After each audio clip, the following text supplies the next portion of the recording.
이건 좀 크긴 크다고 봐요. 역대로 민주당이 21세기 들어와가지고 망한 이유는 단 하나였습니다. 경제. 민주당이 정권을 잡았을 때 경제가 어디로 흘러갈지 모르겠다, 불안하다, 무섭다. 이 공포심이 크단 말이에요, 대중들한테. 특히 영세 자영업자와 그쪽 계층한테 굉장히 큰데 공실이 된 상가를 볼 때 자영업자들이 내일이 아니어도 내일처럼 아플 거 아니에요. 이런 종류의 공포를 또 자극하고 있고, 그리고 이제 민주당의 철통 지지층이라고 할 수 있는 고학력, 화이트칼라, 안정적인 정규직 이런 사람들조차도 지금 호텔 경제론 같은 얘기가 나오고 있는 걸 보면 불안할 수밖에 없죠. 나의 투자 어디로 갈 것인가. 뭐 이런 종류의 걱정을 안 할 수가 없으니까 지금 민주당의 가장 심각한 아킬레스건을 물어보지도 않았는데, 호텔섬 국민의힘이 먼저 간 것도 아닌데, 이준석이 먼저 때린 것도 아닌데.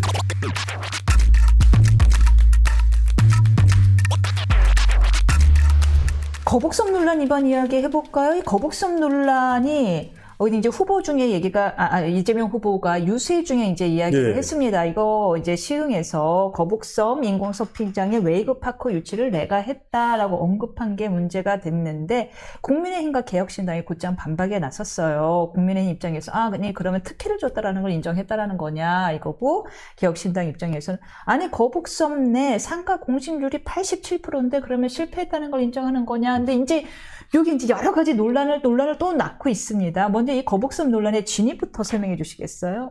진위라고 한다면 진위 이전에 이것 역시 호텔 경제론의 생생한 사례죠.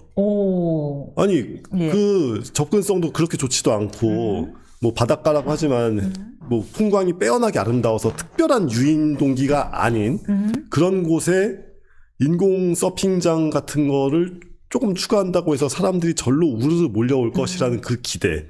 그러니까 그것을 그 사람들이 그걸 이제 짓고 개발한 사람들은 관광객이 올 거라고 예상을 한 거니까 관광객이 예약을 한 거라고 가정을 해보자고요.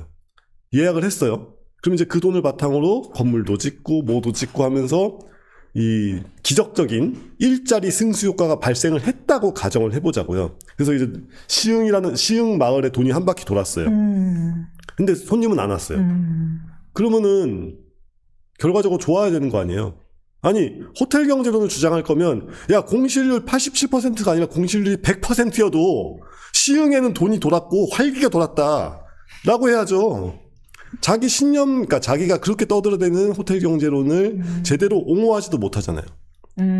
일단 돈이 들어왔다. 예, 아니 뭐 고속도로 지어가지고 차는 안 다니고 거기에 뭐 이렇게 고라니가 뛰어다니고 뭐 이렇게 뭐 무슨 실버타운 같은 걸 지었는데 어린이도 없고 노인도 없고 환자도 없고 아무도 없다. 빈집을 우리는 엄청 짓고 있었다. 라고 해도 그걸 짓는 동안에 돈이 돌았으면 된 거 아니냐라고 당당하게 주장을 해야죠. 네, 이재명 후보 측에서는 거북섬의 저도 사실은 가봤어요. 그 시흥의 웨이브파크를 궁금해서 예전에 이제 제가 한참 웨이브파크 그 서핑에 그런 때가 있으셨군요. 재미가 있어갖고 한번 가봤는데 예.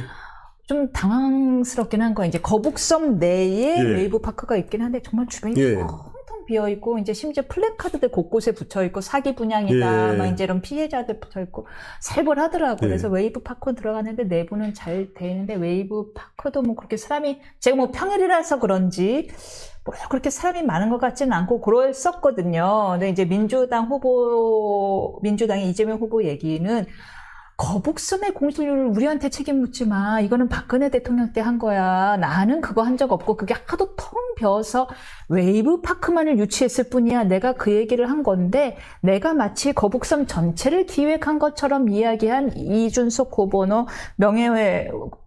허위사실 공표죄로 고발하겠어 하고 고발했거든요. 그러니까 일단 그 허위사실 공표죄를 그렇게 쓰는 얘기는 우리가 지난번에 했으니까 그건 그렇다고 넘어가주면 안 되는데. 아무튼 이제 그것도 별개 이런 사실이고요. 비난도 있어요. 일단 이렇게 나눠서 얘기해 볼까요? 이재명 후보의 이 해명에 대해서는 어떻게 보시죠? 그리고 허위사실 공표죄로 고발한 행위에 대해서는 어떻게 하는지 나눠서 한번 볼까요? 그러니까 이제 개혁신당 측에서 얘기하는 바로는 그 거북섬 개발에 대해서 나왔던 인허가라고 해도 그게 전체적인 진행 과정에서 결정적인 건 아니었고 최종적으로 힘을 실어준 주체가 누구냐라고 한다면 그 당시 시흥시장과 이재명 도지사 아니냐.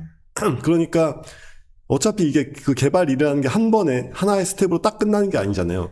그 과정 속에서 그 지역은 어떻게든 개발이 되게 되어 있었는데 그것을 그런 식의 상업지로 만들어서 그런 식의 힘을 실어주고 마지막에 이재명이 본인이 내가 이것까지 유치했다라고 해서 아니 이재명 본인 스스로 얘기했잖아요.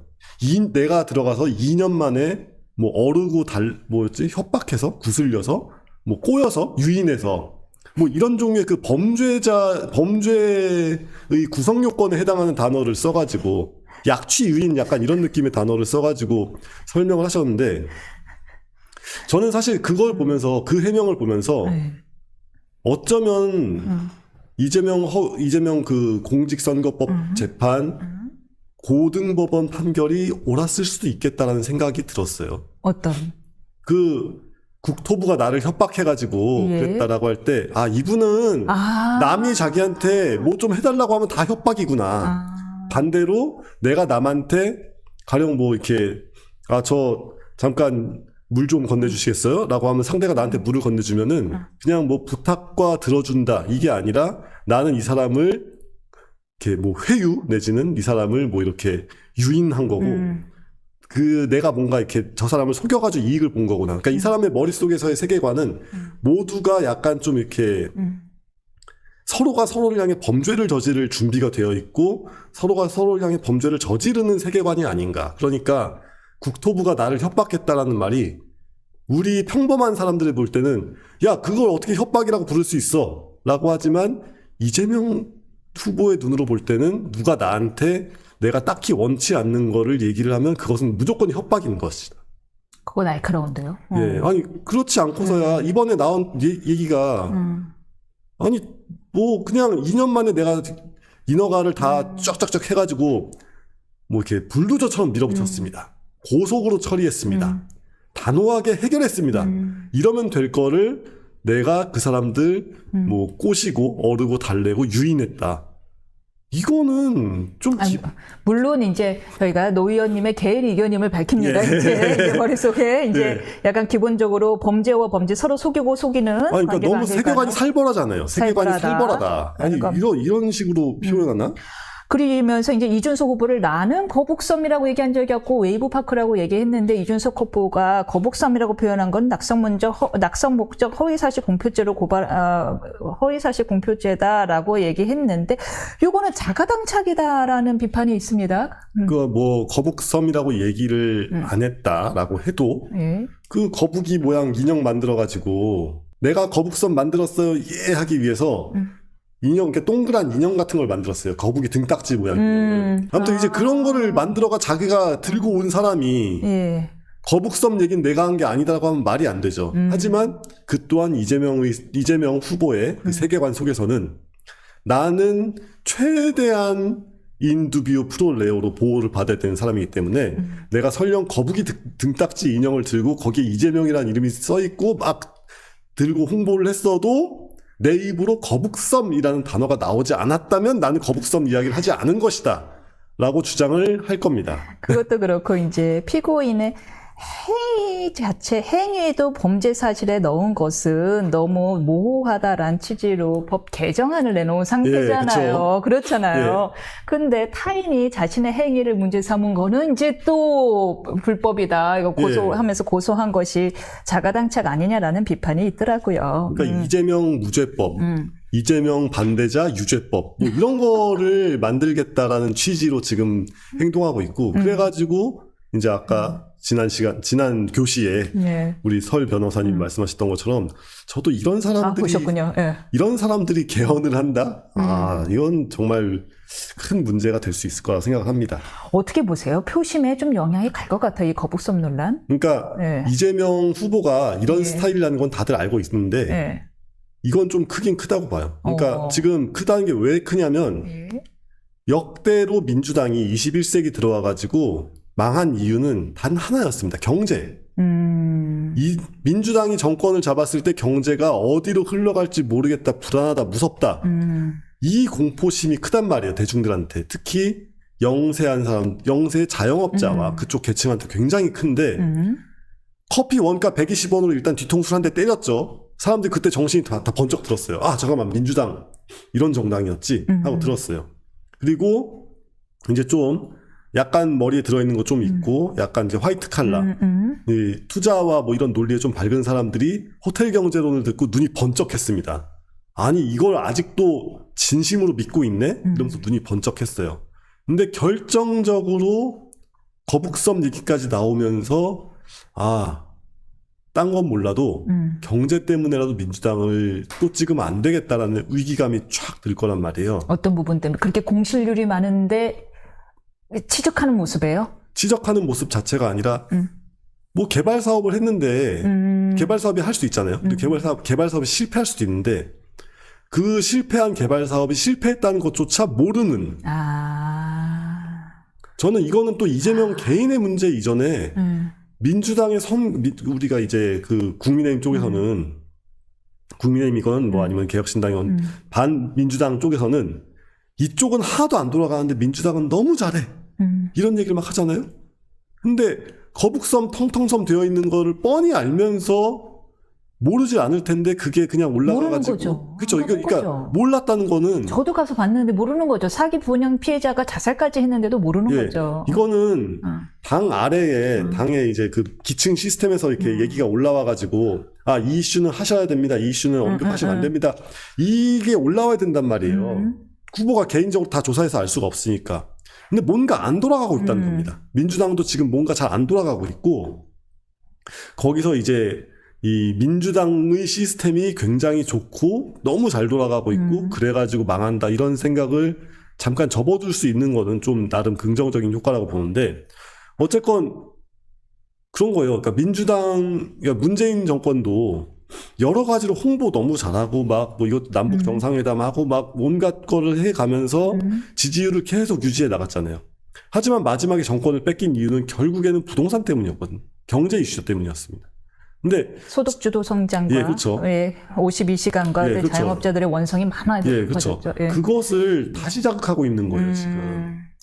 소득주도 성장에 대한 그 악몽이 다시 떠오르는군요. 그렇죠. 호텔 경제론 때문에. 호텔 경제론, 그러니까 소득주도 성장. 그리고 이제 그 공실이 된 상가를 볼 때 자영업자들이 내일이 아니어도 내일처럼 아플 거 아니에요. 이런 종류의 공포를 또 자극하고 있고, 그리고 이제 민주당의 철통 지지층이라고 할 수 있는 고학력, 화이트 칼라, 안정적인 정규직 이런 사람들조차도 지금 호텔 경제론 같은 얘기가 나오고 있는 걸 보면 불안할 수밖에 없죠. 맡겨도 되나? 나의 투자 어디로 갈 것인가? 나의 노후 대비 어느 달동네로 어느 골로 갈 것인가?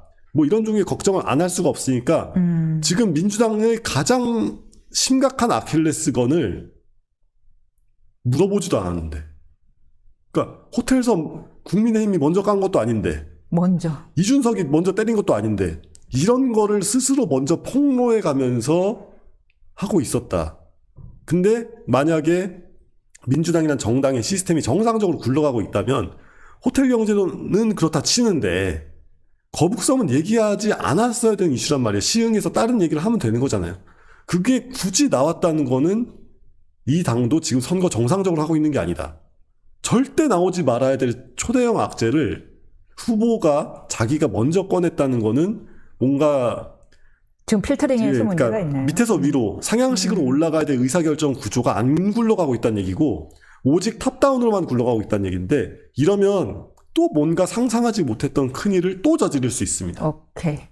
그걸 의식했듯이 어제 이재명 후보가 기자 간담회를 열고서 이제 자신의 국정 비전과 정책 구상 등을 밝혔는데 민생 경제 회복을 강조하고 정치 보복은 결탄코 없을 것이다 하면서 선도 그었고 우리 가족은 아무도 부정부패에 연루된 사람도 없다. 이제 이런 이야기를 했습니다. 어떻게 평가하시나요? 그게 속보로 떴잖아요. 우리 가족 아무도 부정부패에 연루된 적 없다. 페이스북 봤어요. 저는 딱 보자마자 속보입니다. 이 말밖에 할 말이 없더라고요. 속보입니다. 속보입니다. 네. 아니, 그런 말 누가 믿어요, 세상에. 차라리 나는 정치보복을 하겠다라고 나가가지고 지금 자기 그 코어층부터 달래서 경제가 어떻게 되건 나라가 뭐 어떻게 되건 그냥 시원한 정치보복을 꿈꾸는 굉장히 정치에 크레이지한 사람들이 이제 이재명의 핵심 지지층인데 그 사람들이 지금 그 사람들조차도 쪽팔려가지고 지금 거북섬이나 호텔경제로는 쉴드를 못 치고 있는데 차라리 그들에게 위로를 주는 차원에서 좀 더 뻔뻔하게 나가보든가.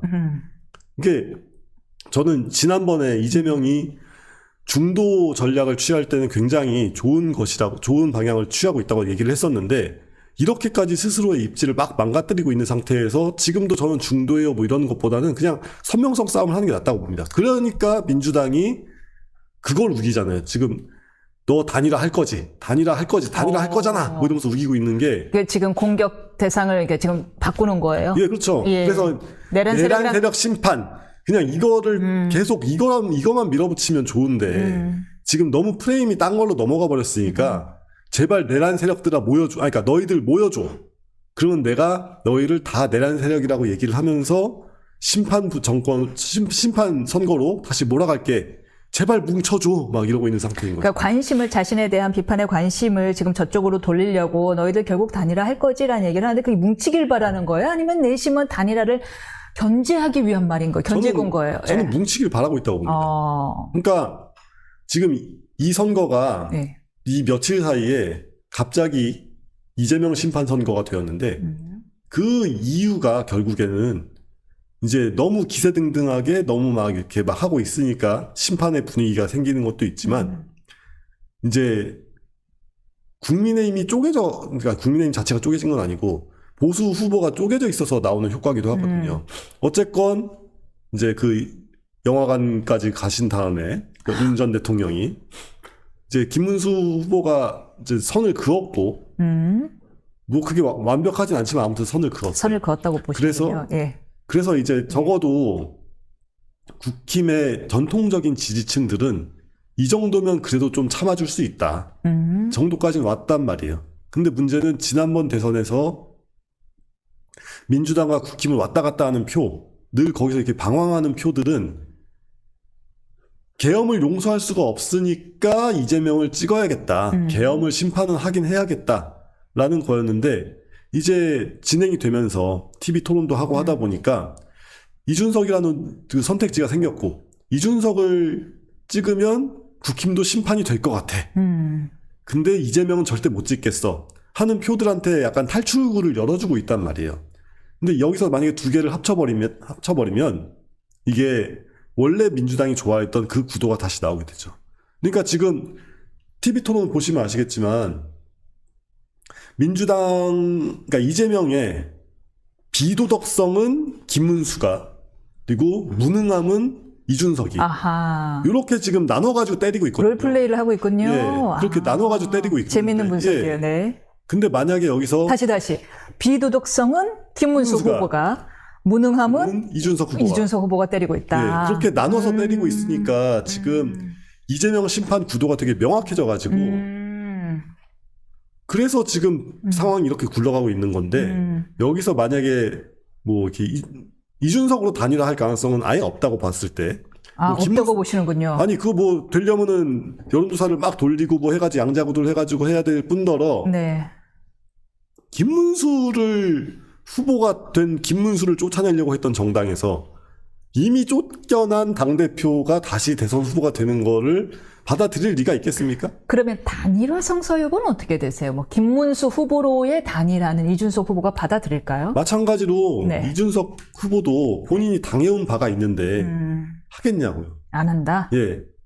무조건 자강론으로 갈 겁니다. 무조건 자강론으로 갈 것이다. 15% 이상 넘기면은 이거는 뭐 대선 결과가 뭐 상관없어요.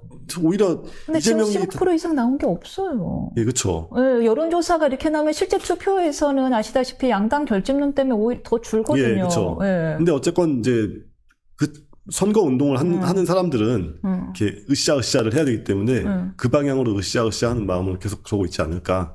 저는 그렇게 생각하고. 젊은 분한테 한번 여쭤보고 싶어요. 젊은 분의 안보의식이 궁금한 건데 지금 양안 문제, 주한미군 감축과 관련해서 한쪽에서는 아니 뭐 우리가 거기 왜 관여해야 되냐 뭐 이제 이런데 이 노 의원님의 의견은 어떠신지 좀 간단하게 답변해 주시면 고맙겠습니다. 양안 문제가 우리 문제가 아니다라고 생각하는 것 자체가 너무도 이렇게 구세대라고 하기도 뭐하고 너무도 이렇게 좀 조선시대 사고방식? 우리 문제가 아니라는 건 시대착오적이다. 우리의 통장하고 관련돼 있는 일이에요. 왜냐하면 우리가 지금 국민연금이 투자하고 있는 것도 있을 뿐더러 개인적으로 투자하고 있는 것들도 있어가지고 지금 온 국민이 테슬라 주주고 온 국민이 엔비디아 주주인 이런 상황에서 그 그래. TSMC가 있는 대만 문제가 어떻게 우리 문제가 아닙니까? 아니, 그거는 그냥 우리 문제예요. 그냥 문제다. 뭐 이렇게 복잡하게 설명할 필요가 없는 우리 문제고, 그래서 주한미군이 뭐 한국만 지켜야 돼, 한반도만 지켜야 되는 거 아니냐, 뭐 이런 얘기를 하는 것도 애초에 지금 우리가 2010년대부터 대해외 투자 시대가 열리면서 한국의 일반적인 대중들의 국제 정세에 대한 이해와 이 친숙도가 급격하게 상승했습니다. 서학개미들이 늘면서. 예, 그렇죠. 옛날에는 그런 말 하면 먹혔는데 지금은 이제 모두가 다 알아요. 트럼프 대통령이 무슨 말 한마디 하면은 나의 그 통장에 빨간불이 켜졌다가 파란불이 켜졌다가 이런 걸 다 경험하고 있는 상태에서 그런 식으로 우리는 그냥 뭐 중국에도 쎄쎄하고 뭐 미국에는 땡큐하고 일본에는 감사합니다 하면 되는 거 아니야. 이런 종류의 이런 식의 이야기가 통하지가 않는데 문제는 업데이트가 안 되고 있다. 업데이트가 안 되고 있다. 네. 이념에 경도되어 있다. 네. 라는 말씀으로 이해하겠습니다.